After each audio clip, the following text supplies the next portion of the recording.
কারণ আল্লাহ সুবহানাহু ওয়া তাআলা কি বলেন যে যেই ব্যক্তি ঋণ নিয়ে পণ নিয়ে বিবাহ করবে কিয়ামতের মাঠে তার মাথার বোঝা তাকে চাপিয়ে দেওয়া হবে জালিমে। গাড়ি নিয়ে তার মাথায় গাড়ি চাপিয়ে দেওয়া হবে।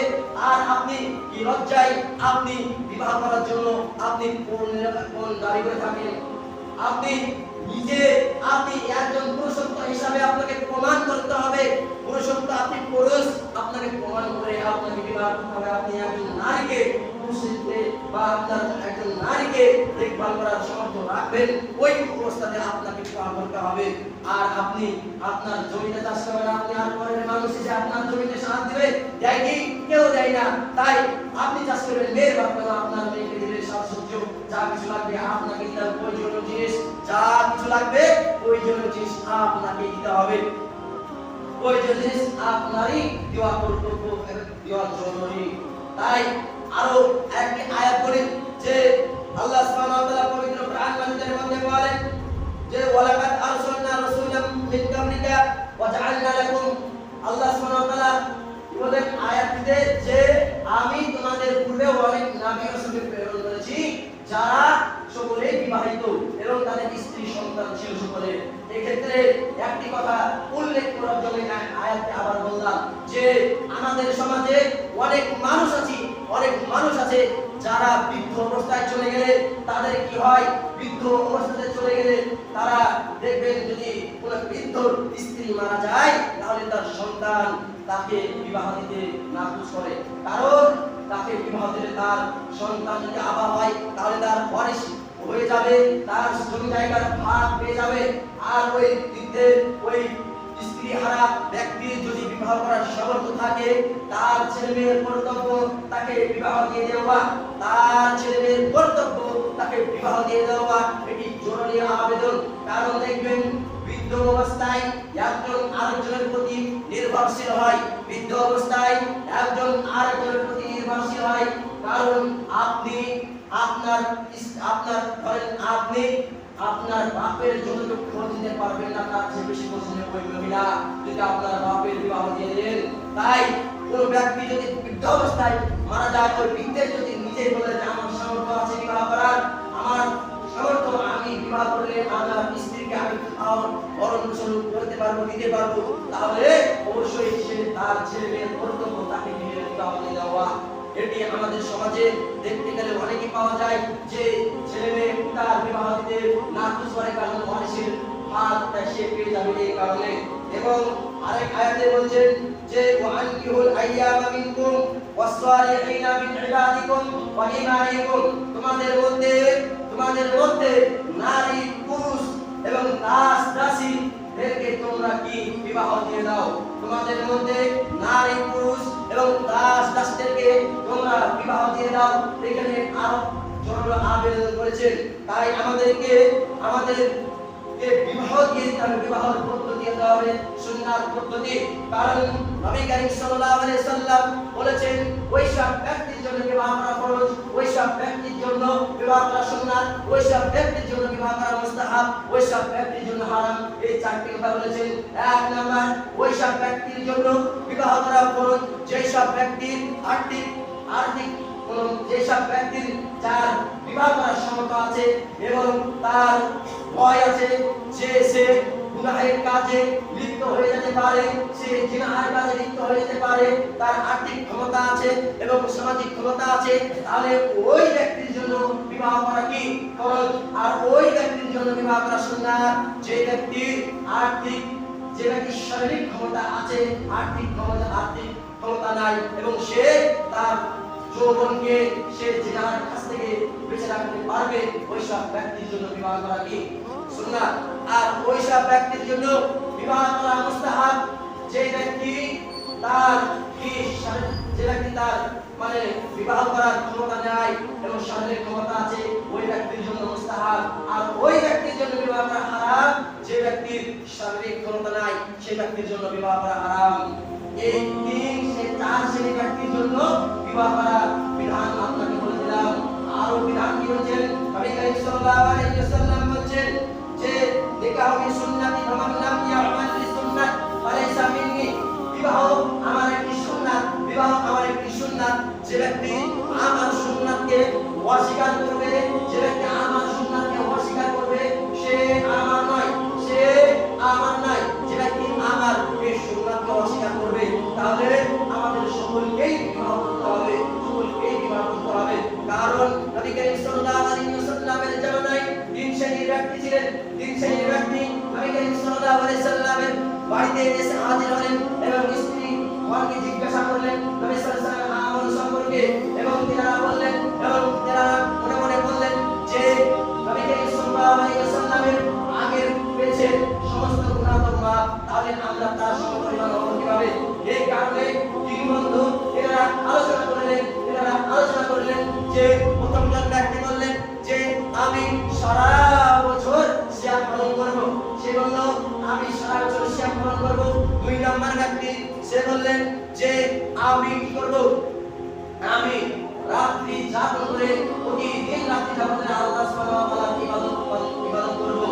আর তিন নম্বর ব্যক্তি বললেন আমি বিবাহই করব না, আমি আল্লাহ সুবহানাহু ওয়া তাআলার ইবাদতে ব্যস্ত থাকব, বিবাহ করলে আল্লাহ সুবহানাহু ওয়া তাআলার ইবাদত করা হবে না। এই কথা শোনার পর নবী করিম সাল্লাল্লাহু আলাইহি ওয়াসাল্লাম বললেন যে আমি বিবাহ করেছি, আমি সিয়াম পালন করেছি এবং সিয়াম ছেড়ে দিয়েছি। এবং আরেকজন ব্যক্তির উদ্দেশ্যে নবী করিম সাল্লাল্লাহু আলাইহি ওয়াসাল্লাম বললেন যে আমি কি করেছি, রাতে ইবাদত করেছি এবং আমার স্ত্রীগণকে আমি সময় দিয়েছি। তাই তোমরা তোমার বিবাহ করতে তোমার স্ত্রীগণকে সময় দাও।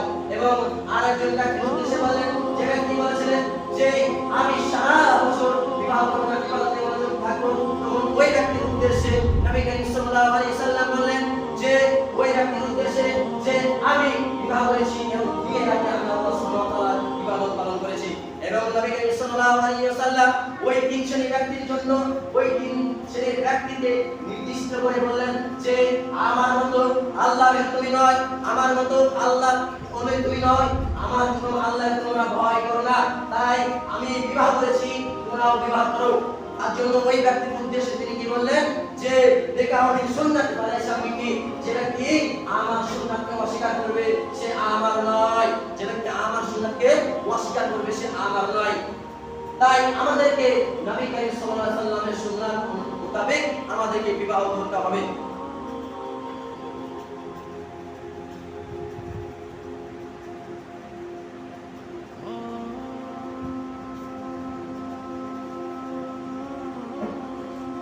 نحمده ونصلي على رسوله الكريم أما بعد فأعوذ بالله من الشيطان الرجيم بسم الله الرحمن الرحيم وآتوا النساء صدقاتهن نحلة وعيدنا।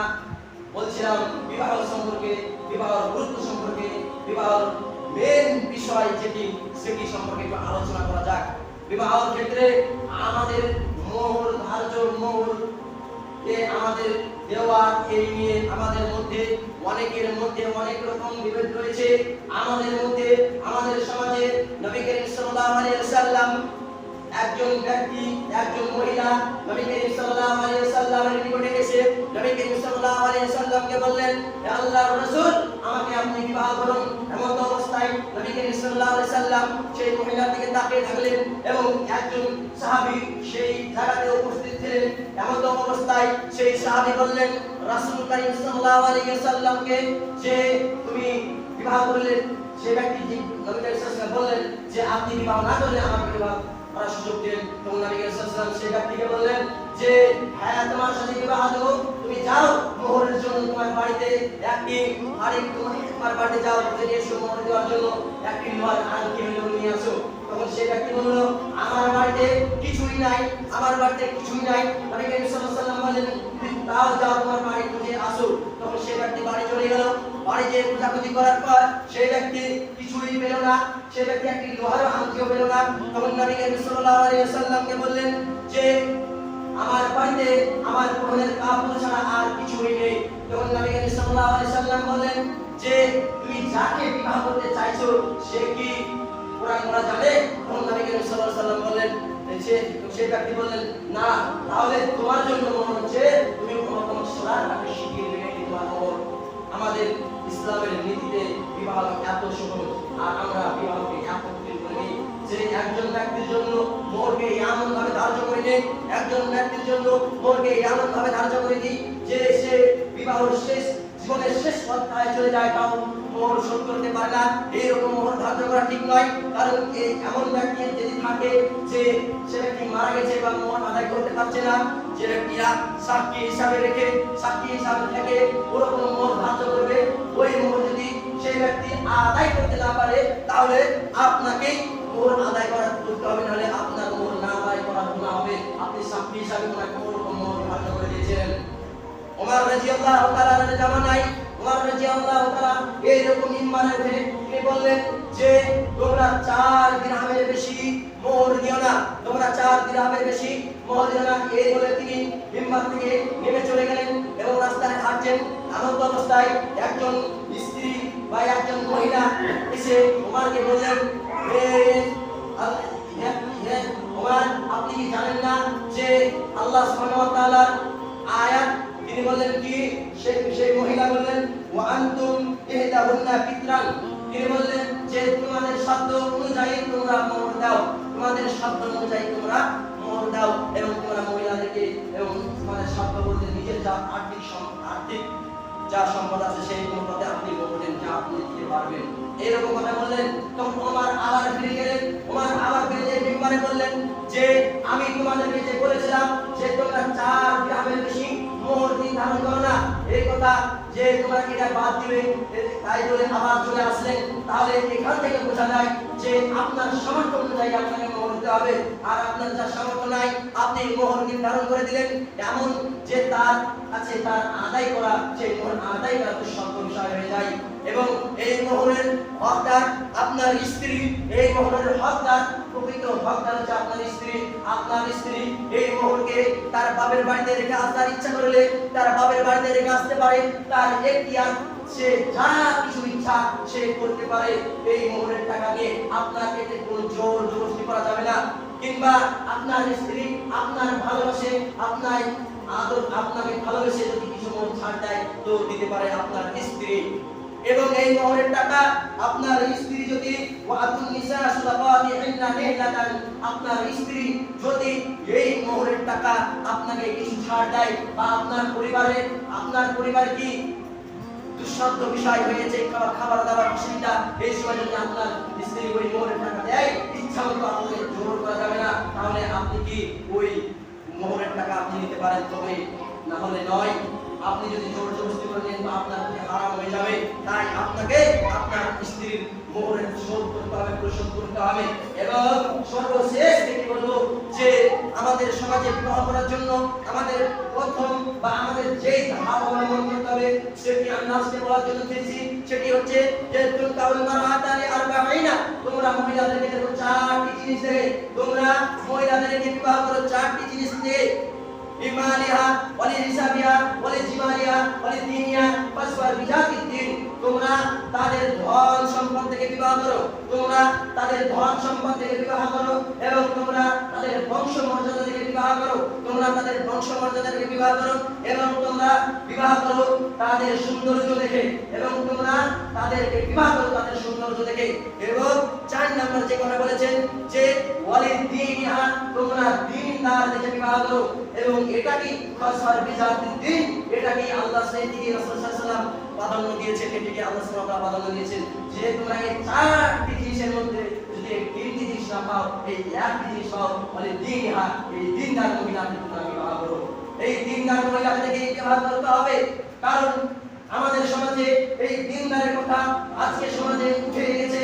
দেখবেন আমরা দিনদার দেখি না, আমরা দেখি কি, আমরা ধন সম্পদ দেখি, তার বাপের সম্পদ আছে কিনা এটা দেখে আমরা বিবাহ করি, সেই মেয়ে কি সুন্দর কিনা এটা দেখে বিবাহ করি, আর তার বংশ মর্যাদা দেখে আমার দিনদার দেখে বিবাহ করি না। আগেকার জামানার মানুষ কি স্কুলে পড়াতো না, নত স্কুলে পড়াতো না, তাও ভালো, তাদের মেয়েদেরকে সর্বপ্রথম যে শিক্ষা দিত তাদেরকে মক্কায় পাঠিয়ে কোরআন শিক্ষা দিত। কারণ আগেকার মানুষ জিজ্ঞাসা করতো, বিবাহ দেখতে যাওয়ার সময় জিজ্ঞাসা করতো যে মেয়ে কোরআন জানে কি জানে না, হয় শুদ্ধ বা বিশুদ্ধ জানে কি হোক, কোরআন জানে কি জানে না, বলুন সঠিক হোক, তখন এই কথা জিজ্ঞাসা করতো। তার জন্য পরিবারের প্রথম পিতামাতা তাদেরকে আগে সর্বপ্রথম কোরআন শিক্ষিত করতো। আর আজকের সমাজে মহিলা যেই যেমনই জন্মগ্রহণ করছে অমনি সেই মহিলাকে তাদেরকে ইংলিশ মিডিয়ামে পাঠিয়ে দিচ্ছে। তাহলে সে দিনদার হবে কিভাবে? তাহলে কি সে কোরআন শিক্ষা অর্জন করবে কিভাবে? কারণ দিনদার মহিলার এত গুরুত্বপূর্ণ, দিনদার মহিলা এত গুরুত্বপূর্ণ বিষয় যে দিনদার মহিলা ছাড়া একদম আদর্শ পরিবার গড়ে তোলা অনেক কঠিন। তাই পরিশেষে মহান আল্লাহ তাআলার কাছে দোয়া করি যে আমরা যেন একজন আদর্শ মহিলা খুঁজে যেন আমরা বিবাহ করতে পারি। এই দোয়া করে যেন আল্লাহ সুবহানাহু ওয়া তাআলা আমিন। এবং আমরা যেন এই কোন কথাকে যেন আমরা পরিহাস সমাজ থেকে পরিত্যাগ করি এবং আমাদের সমাজে যেই সব